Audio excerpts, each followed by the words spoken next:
जय श्री हरि प्रिय मित्रों, स्वागत है आपका अपने YouTube चैनल पूजा आर की वॉइस में।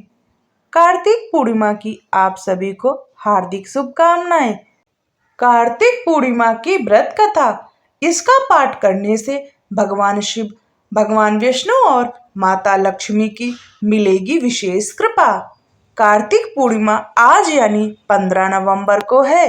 कार्तिक पूर्णिमा के दिन गंगा स्नान करने के बाद दान पुण्य करते हैं। इससे अक्षय पुण्य की प्राप्ति होती है, पाप मिट जाते हैं और मोक्ष भी प्राप्त होता है। कार्तिक पूर्णिमा के दिन व्रत रखकर भगवान शिव और सत्यनारायण भगवान, चंद्रमा और माता लक्ष्मी की पूजा की जाती है। पूजा के समय कार्तिक पूर्णिमा की व्रत कथा पढ़ते हैं। इससे इस दिन का महत्व पता चलता है। कार्तिक पूर्णिमा की कथा। कार्तिक मास में आने वाली पूर्णिमा का विशेष महत्व है। इस दिन व्रत करने से व्यक्ति को भगवान विष्णु के साथ साथ भगवान शिव की भी कृपा प्राप्त होती है और माता लक्ष्मी का आशीर्वाद मिलता है। इसलिए कार्तिक पूर्णिमा के दिन इस कथा का पाठ जरूर करना चाहिए। इसके पाठ करने से व्यक्ति के सभी दुख दूर होते हैं। आइए पढ़ते हैं कार्तिक पूर्णिमा की संपूर्ण व्रत कथा। कार्तिक मास की कथा के अनुसार जब भगवान कार्तिकेय ने तारकासुर राक्षस का वध किया था, उससे क्रोधित होकर तारकासुर के 3 पुत्रों ने देवताओं से बदला लेने का फैसला किया। तीनों राक्षसों के नाम थे तारकाच, कमलाच और विद्युन्माली। देवताओं को पराजित करने के लिए सबसे पहले तीनों ने तपस्या की और तपस्या के लिए जंगल में चले गए। उन्होंने हजारों वर्षों तक अत्यंत कठोर तप किया। उनके कठोर तप से ब्रह्मा जी प्रसन्न हुए और उनके सामने प्रकट हो गए और ब्रह्मा जी ने तीनों से वरदान मांगने के लिए कहा।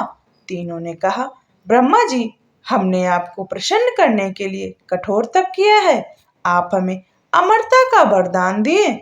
उनका यह वरदान सुनकर ब्रह्मा जी ने कहा कि मैं आपको अमरता का वरदान नहीं दे सकता, लेकिन तुम इसमें कोई ऐसी शर्त रख लो जिससे पूर्ण होने पर ही आप तुम्हारी मृत्यु होगी। वैसा वरदान मैं तुम्हें दे सकता हूँ। ब्रह्मा जी के वचन सुन तीनों ने बहुत विचार किया और ब्रह्मा जी से वरदान मांगा, हे प्रभु, आप हमारे लिए 3 तारों पर 3 नगरों का निर्माण करें। वे तीनों तारे अर्थात नगर जब अभिजीत नक्षत्र में एक पंक्ति में आएंगे और उसी समय कोई व्यक्ति अत्यंत सात अवस्था में हमें मारेगा, तभी हमारी मृत्यु होगी और हमें मारने के लिए उस व्यक्ति को एक ऐसे रथ और बाण की आवश्यकता होगी जो बनाना संभव हो। सिर्फ उससे ही हमारी मृत्यु हो। उनकी इच्छा अनुसार, उनकी इच्छा सुनकर ब्रह्मा जी ने कहा, तथास्तु, आप तीनों को इच्छा के अनुसार ही आपकी मृत्यु होगी। तीनों असुरों को मिले वरदान के अनुसार ब्रह्मा जी ने उन्हें 3 तारों पर 3 नगर निर्माण करने के लिए विश्वकर्मा जी को आज्ञा दी।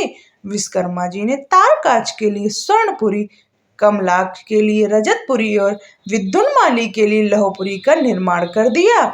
ब्रह्मा जी से वरदान प्राप्त होने के बाद तीनों असुर बहुत प्रसन्न हो गए। इसके बाद उन्होंने सभी लोकों में आतंक फैलाना शुरू कर दिया। इन तीनों असुरों को एक साथ त्रिपुरासुर कहा जाता था। त्रिपुरासुर जहां भी जाते वहीं ही लोगों और ऋषियों को सताने लगते। उन्होंने देवताओं को भी देवलोक से बाहर निकाल दिया। त्रिपुरासुर के आतंक से त्रस्त होकर उन्हें हराने के लिए सभी देवता एकत्रित हुए। सभी ने अपना सारा बल लगाया, परंतु त्रिपुरासुर को हराने में कोई भी कामयाब नहीं हो पाए। अंत में सभी भगवान शिव जी की शरण में गए। देवताओं ने कैलाश पर्वत पर जाकर शिव जी को पूरा वृत्तांत सुनाया।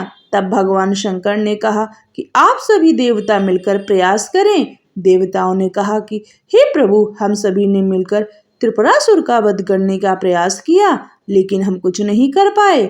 हम आपकी शरण में आए हैं, आप ही हमारी रक्षा कर सकते हैं।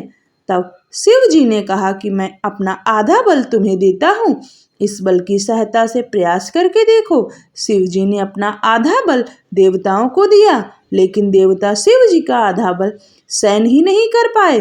फिर भगवान शिव ने स्वयं ही त्रिपुरासुर का संहार करने का संकल्प लिया। वरदान के अनुसार अब त्रिपुरासुर का वध करने के लिए रथ और धनुष बाण का सिद्ध करना आवश्यक था। भगवान शिव ने पृथ्वी को ही उनका रथ बनाया, सूर्य और चंद्रमा को उस रथ के पहिए बनाए, सृष्टा सारथी बने। भगवान विष्णु बाण बने, मेरु पर्वत धनुष और वासुकी बने उस धनुष की डोर।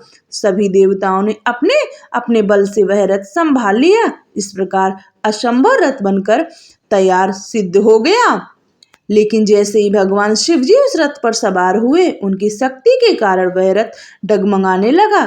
तभी भगवान विष्णु वृषभ बनकर उस रथ में जुड़े। घोड़े और वृषभ की पीठ पर सवार होकर महादेव ने उन असुर नगरों को देखा।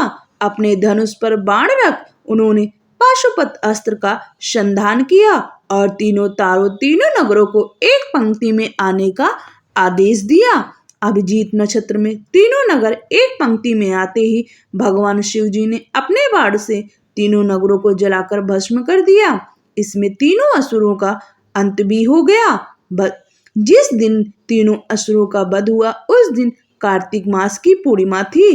तभी से भगवान शिव जी त्रिपुरांतक बन गए।